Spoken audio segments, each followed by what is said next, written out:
अस्सलाम वालेकुम दोस्तों, उम्मीद है आप सब लोग खैरियत से। बात करेंगे ओमान में लॉकडाउन के मतलब 8 मई से लेकर 15 मई तक ओमान में लॉकडाउन होगा और दिन के वक्त जो है तमाम एक्टिविटीज़ बंद रहेंगी। हर तरह की कमर्शियल एक्टिविटी जो है वो बंद होगी। सिर्फ फूड जितने भी स्टोर हैं जहाँ से ग्रोसरी वगैरह आप ले सकते हैं वो ओपन होंगे।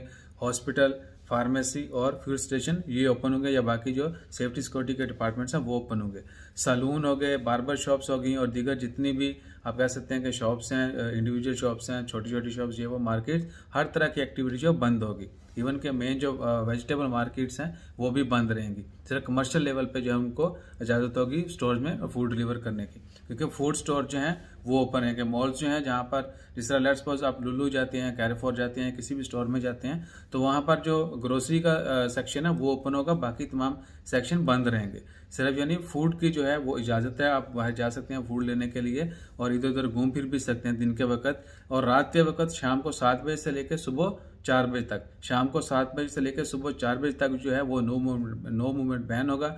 इस दौरान किसी किस्म की नकलो हरकत की इजाज़त नहीं होगी। सिर्फ एमरजेंसी में आप बाहर जा सकते हैं या एयरपोर्ट पिक एंड ड्रॉप के लिए भी जा सकते हैं। और बहुत सारे दोस्त साहब ने कहा था कि रेस्टोरेंट और बार्बर शॉप, सलून्स तो वो सारे भी दिन के वक्त बंद रहेंगे। रात को तो ऑफकोर्स आपको पता है कि नाइट बैन है, तो उस दौरान आप नहीं मूवमेंट जो है वो नहीं कर सकते।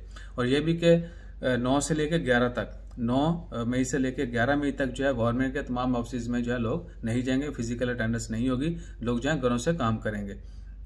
उसके अलावा है जी एयरपोर्ट के मतलब अभी तक जो है कोई ऐसी खबर नहीं है कि एयरपोर्ट बंद होंगे। एयरपोर्ट जो है एज इट ऑपरेट करते रहेंगे। जिस तरह पहले इजाजत है एयरपोर्ट पे जाने आने की, वैसे ही अभी भी इजाजत होगी। यानी आपको टिकट दिखाना होगा जो ड्रॉप कर रहा है या जो किसी को पिक करने जा रहा है। तो अगर इसी हवाले से, एयरपोर्ट के हवाले से, या जो रेस्टोरेंट, बहुत सारे दोस्त ने कहा था कि रेस्टोरेंट ओपन होंगे नहीं होंगे, तो स्प्रिंग पॉइंट ने मेंशन कर दिया कि तमाम एक्टिविटीज में रेस्टोरेंट भी आते हैं, बार्बर शॉप्स भी आती हैं, सलून भी आते हैं और बाकी भी तमाम जितनी छोटी मोटी एक्टिविटी हैं वो भी आती हैं। सो इंशाअल्लाह खैर जैसे ही कोई मजीद अपडेट्स आती हैं वो भी आपके साथ शेयर करते हैं। और ये भी कि दिन के वक्त जो है बीचेस भी बंद रहेंगे। 8 मई से अभी बीचेस बंद ओपन है, तो 8 मई से 15 तक जो है बीचेस भी बंद रहेंगे। ईद की नमाज नहीं होगी।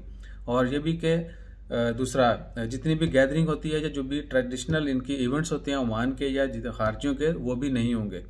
और ये भी कि घरों में गैदरिंग करके या जिस तरह लास्ट ईयर था कि ईद की नमाज के लिए लोगों ने गैदरिंग की थी, वो भी अलाउ नहीं होंगे। ईद की नमाज अलाउ नहीं है तो किसी किस्म की गैदरिंग भी अलाउ नहीं है। बीचेस बंद होंगे, तमाम पब्लिक प्लेसेस भी बंद रहेंगे।